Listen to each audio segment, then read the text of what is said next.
பல பேருடைய வாக்குகள் எல்லாம் வந்து இன்னைக்கு வந்து அந்த வாக்காளர் பட்டியலில் இல்லை. கிட்டத்தட்ட பார்த்தீங்கன்னா சென்னையில் வந்து இதெல்லாம் வந்து தெளிவுபடுத்தணும். அதாவது மொத்தம் வந்து பார்த்தீங்கன்னா அந்த ஓட்டர் ஐடி கார்டு அதை வைத்திருந்து வாக்குச்சாவடிக்கு சென்று வாக்களிக்காம திரும்பியவர்கள் எத்தனை பேர்? வாக்கு இது ஓட்டர் ஐடி கார்டு அதாவது அடையாள அட்டை வைத்திருந்து அந்த அடையாள அட்டை வைத்திருந்து உள்ள வந்து வாக்காளர் பட்டியலில் பேர் இருக்கும். ஆனா உள்ள போனா வந்து அவங்க டெலிட் லிஸ்ட்ல இருப்பாங்க. அது எத்தனை பேர்? அது இந்த ரெண்டு கேள்விகளுக்கும் பொதுமக்கள் வந்து அறிவு பண்ணும். தெளிவாக வந்து பதிலளிக்க வேண்டிய கடமை இந்திய தேர்தல் ஆணையத்துக்கும் தமிழ்நாடு தேர்தல் ஆணையத்திற்கும் உண்டு. இது போன்ற எந்த காலத்தில் ஏற்பட்டதில்லை. ஒட்டுமொத்தமா சொதப்பி வச்சிருக்காங்க. அது மட்டும் இல்லாம பார்த்தா முந்தைய இரவுல அன்னைக்கு தேர்தல் முடிஞ்ச உடனே வந்து ஒரு ஸ்ட்ராட்டஜிஸ் கொடுக்குறது வழக்கம். பொதுவாக அது வந்து கோயின்சைட் ஆகும். அதாவது மறுநாள் பார்த்தீங்கன்னா ஒரு 1-2% தான் இருக்கும். ஆனால் கிட்டத்தட்ட வந்து ஒரு 7-8% அளவுக்கு ஒரு வித்தியாசம் இருக்குன்னு சொல்லும்போது கண்டிப்பா என்ன தேர்தல் ஆணையம் ஒன்றும் செயல்பட்டுதா இல்லையா என்கின்ற அந்த ஒரு கேள்விக்குறி மக்கள் மனதில் இன்னைக்கு வந்து ஏற்பட்டிருக்கு. இன்னைக்கு ஏன்னா அது குறித்து வந்து முறையா வந்து ஒரு அறிக்கை வந்து தேர்தல் ஆணையம் அபிஷியலா கொடுக்கணும். அதையும் வந்து கண்டிப்பா வந்து தேர்தல் ஆணையம் செய்யணும். குறிப்பா வந்து பல பேருடைய வாக்குகள் இப்ப என்னுடைய வீட்லயே பாத்தீங்கன்னா என்னுடைய மருமகளுக்கு வீட்டுல ஓட்டு இல்லை, என்னுடைய மருமகனுக்கு ஓட்டு இல்லை, என்னுடைய பேரனுக்கும் ஓட்டு இல்லை. இப்பதான் ஃபர்ஸ்ட் ஓட்டரே அவன் 18 வயசு என்னுடைய பேரன், அவனுக்கே வந்து ஓட்டு இல்லை. அவனுக்கு எல்லாமே பாத்தீங்கன்னா இல்ல பூத் ஸ்லிப்பே கொடுக்கலையே. முன்னாடி எல்லாம் எல்லாமே வந்து சேர்த்தாச்சு. எல்லாமே எப்படி அப்ப லிஸ்ட்ல இருந்து போச்சு?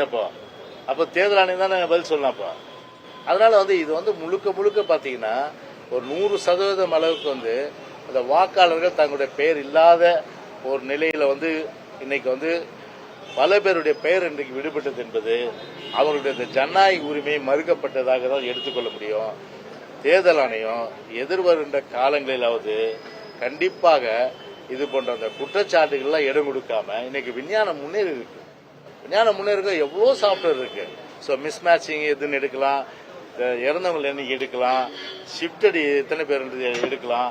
ஆனா அதெல்லாம் வந்து செய்யாம இன்னைக்கு கிட்டத்தட்ட பல பேருடைய உரிமை பறிக்கப்பட்டது என்பது ஒரு ஜனநாயகத்தை வந்து ஒரு படுகொலை செய்கின்ற ஒரு வாக்காளர்களுடைய அந்த உரிமை படுகொலை செய்கின்ற இதோட வார்த்தை சொல்ல முடியாது.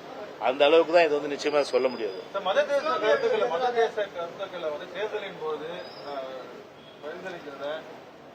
தலைவர்கள் குறிப்பா பிரதமர் உள்ளிட்டவர் வந்து ராஜஸ்தான்ல பேசுவதை சுட்டிக்காட்டி எடப்பாடி பழனிசாமி அவர்கள் ஸ்டேட்மெண்ட் ரிலீஸ் பண்ணியிருக்காரு. இந்த மாதிரி மத தேச கருத்துக்களை வந்து கருதுக்கப்பட வேண்டும் தேர்தல் சமயங்கள்ல.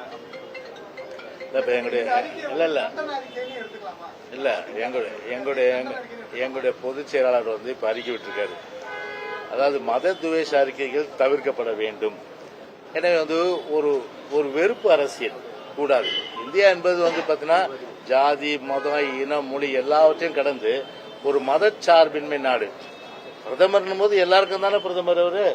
அப்படி இருக்கும்போது அதை மறந்து ஒரு சிறுபான்மையின மக்களை வந்து பாத்தீங்கன்னா அவர்களுக்கு வந்து ஒரு இழிவுபடுத்துகின்ற வகையிலும் அவர்களை வந்து ஒரு தனிமைப்படுத்துகின்ற வகையிலும் அந்த பேச்சு வெறுப்பு பேச்சு என்பது நிச்சயமாக ஜனநாயகவாதிகள் யாருமே ஏற்றுக்கொள்ள முடியாத ஒரு விஷயம். எனவே அவர் நம்ம நிருபர் கேட்ட பிரியன் கேட்ட மாதிரி இது வந்து உண்மையிலேயே வந்து பொதுச்சாளர் கண்டன அறிக்கையை தான் எடுத்துக்க முடியும்.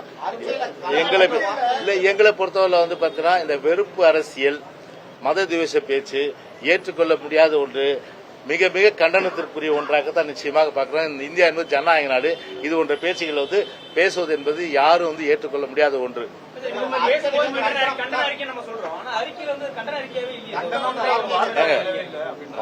மத துவேஷ பேச்சுனா என்ன?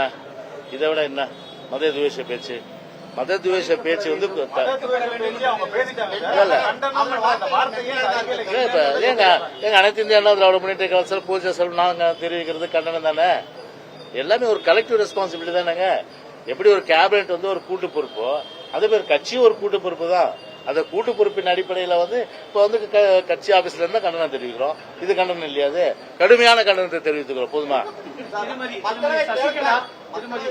திருமதி சசிகலா அதிமுக தொண்டர்களுக்கு கடிதம் அனுப்பிச்சிருக்காங்க.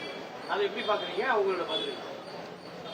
அது வந்து ஒரு வெத்து பேப்பரை தான் பார்க்க முடியாது, புரியுதுங்களா? அது வந்து ஒரு பெருசா யாருமே எடுத்துக்க மாட்டாங்க.